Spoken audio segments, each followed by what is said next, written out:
So last जसं मी सांगितलं होतं की मी ह्याच्यामध्ये या व्हिडिओजच्या थ्रू तुम्हाला जे पण व्हायरल रील्स असतात त्याच्याबद्दल सांगणार आहे की खरंच ते वर्क करतात की नाही. सो आज मी रिसेंटली 2-3 दिवसापासून जस्ट हलीम सीड्स खायला सुरुवात केली आहे. ॲक्च्युली माझे पिरियड जे आहेत ते इरेग्युलर होतात, कधी कधी वर्षातून 1-2 वेळा. तर रिसेंटली मी फेस केलं आहे. सो मी हलीम सीड्स खायला सुरुवात केली आहे आणि किती लास्ट 5 ते 6 वर्षापासून मला खूप जास्त सिव्हिअर हेअरफॉल होत आहे डॅन्ड्रफमुळे. डॅन्ड्रफ पण आहे मला आणि आपलं हेअरफॉल पण खूप आहेत आणि माझी हेअर्स खूप ड्राय आहे. भले तुम्हाला आता थोडेफार ठीक वाटतं बट आता जस्ट सोडलेत ना मी हेअर वगैरे केलं आहे, म्हणजे हेअर कॉम्ब वगैरे केलं आहे त्याच्यामुळे दिसतात ते. पण 2 मिनटाच्या नंतर फाट्यासारखे एकदम कडक होते. जसं मी ओपन ठेवून बाहेर गेली ना एकदम कडक होते मी तसा. तो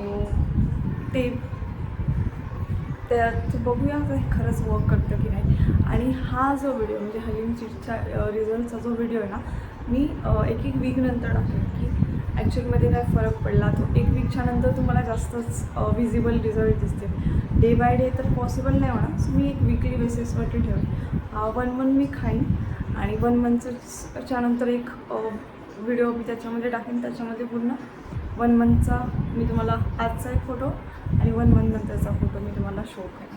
आणि हेअरफॉल्समध्ये काही कमी म्हणजे हेअरफॉलमध्ये काही सुधारणा झाली की नाही ते पण त्याच्यामध्ये आपण बघूया. आपण 2 फॅक्टरवरती, तर स्किन आणि एक हेअरफॉलवरती आणि जे हार्मोनल इम्बॅलन्स झाल्यामुळे जे पण गोष्टी होतात त्याच्यामुळे. ठीक आहे. सो आता सध्याला तर माझी स्किन अशी आहे. जस्ट 1-2 महिने झाले 1-2 दिवस झाले मी खायला सुरुवात केली आहे हलीम सीड.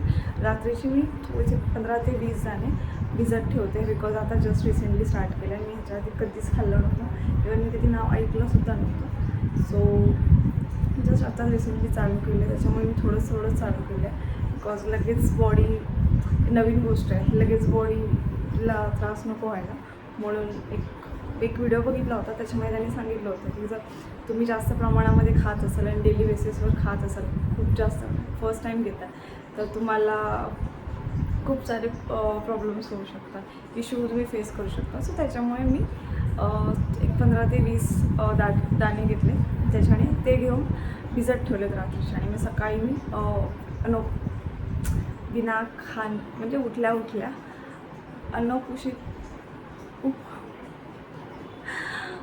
सोडा हे खूपच बेकार आहे. सो पटकन तुमचे वर्ड्स पण आठवत नाही. सो ते घेतले आणि उठल्या मी त्याच्यामध्ये थोडासा लिंबू पिळून मी ते आता घेत आहे. असं तर काही एवढं ड्रास्टिकली 2 दिवस झाले असं काही चेंज तर काही वाटत नाही आहे. बघूया आता काय होतं ते. सो चला आपण भेटूया आपल्या नेक्स्ट वीकच्या व्लॉगमध्ये. बाय.